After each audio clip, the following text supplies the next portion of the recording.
मैं आपको विस्तार से बताना चाहता हूं कि ये बाढ़ का जिस तरह से कोराम पंजाब में है, उसी तरह से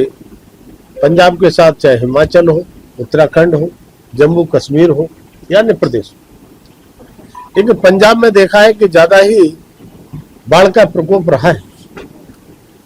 और केवल बाढ़ के प्रकोप से 1900 गांव जलमग्न ही नहीं हुए हैं, उनकी फसलें भी लगभग 4 लाख एकड़ जमीन भी जलमग्न हुई और 4 लाख एकड़ की जमीनों की फसल, उसके साथ साथ बड़ी संख्या में पशुओं से लेकर भैंसों से लेकर मुर्गी तक बहना, ये बड़ा खतरनाक बाढ़ का प्रकोप रहा है। और मैं कहूं किसान पंजाब का कितना मेहनती परिश्रमी किसान पूरे देश में माना जाता है और मैं भी चूंकि स्वयं किसान हूं, खेती किसानी मैंने की है, मैं किसान का दुख दर्द भी जानता हूं और किसानों की समस्याएं, ये केवल किसान की फसल ही बर्बाद नहीं हुई है, किसान की फसल बर्बाद होने के साथ साथ किसान के जो सपने होते हैं उस फसल के पीछे वो सपने भी टूट जाते हैं और साथ ही साथ मैं कहूँ उसकी जमीन इतनी खराब हो जाती है, कट जाती है, उसको समतलीकरण जिसे हम लेवलिंग कह सकते हैं, करने में भी समय और पैसा लगता है, उसे उपजाऊ बनाने में कई वर्ष लग जाते हैं। तो ये केवल आज जो बाढ़ का प्रकोप हुआ है, इस बाढ़ के प्रकोप से आज ही ये सफर नहीं रहेगा किसान, ये आने वाले कई वर्षों तक इसकी पीड़ा को से झेलना पड़ेगा। लेकिन मैं कह सकता हूं इस देश के यशस्वी प्रधानमंत्री आदरणीय मोदी जी पंजाब के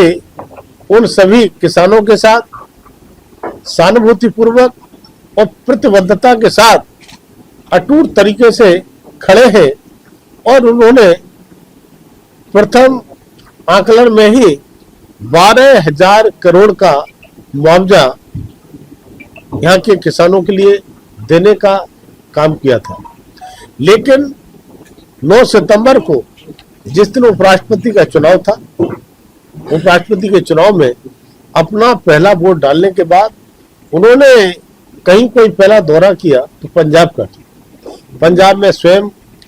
उन किसानों के पास पहुंचे, पीड़ित परिवारों के पास पहुंचे, उनकी दुख भरी कहानियों को सुना और माननीय प्रधानमंत्री ने सहानुभूति और उन किसान परिवारों के साथ अपनी प्रतिबद्धता को एकदम जाहिर करते हुए उनके साथ खड़े रहने की पूरी तरह से बात की। और इतना ही नहीं, 12,000 करोड़ के बाद में 1,600 करोड़ का और उन्होंने ऐलान किया कि हम इसमें अंतरिम जितना भी ये आकलन होगा, मूल्यांकन होगा, इसमें हम 16 करोड़ देंगे। लेकिन साथ ही साथ मैं बताना चाहता हूं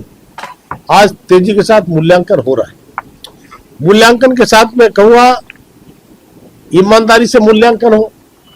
लेकिन इस बाढ़ के पीछे, इस तबाही के पीछे क्या कारण है, इसमें भी हमको जाना पड़ेगा। तब मैं कहूँ कि हमारे जल संसाधन मंत्री जो राज्य सरकार के हैं, उन्होंने दावा किया था कि हमने 230 करोड़ रुपया खर्च किया है और हमने सारी व्यवस्थाएं ठीक कर ली है, कहीं भी कोई समस्या का सामना नहीं करना पड़े। लेकिन जहां मैं आपको लुधियाना में खड़ा हूं, या लुधियाना में जो सतलुज नदी है, जब मैंने यहाँ के नागरिकों से, यहाँ के किसानों से जब बात किया और मैंने मौके पर देखा, कल मैं भोलेवाल कदीम भी गया, मैं शनि गांव भी गया, मैं 5 नंबर ठोकर और दूसरे जगह पर जहां पर बांध कटे थे वहां भी गया, खेरा बेट भी गया, ससराली कॉलोनी भी गया, दोनों कला भी गया। माने इन सारे जगहों पर जाकर के और खास तौर से जहां पर कटान हुआ है वहां लोगों का, ग्रामीणों का, किसानों का जो आक्रोश देखने को मिला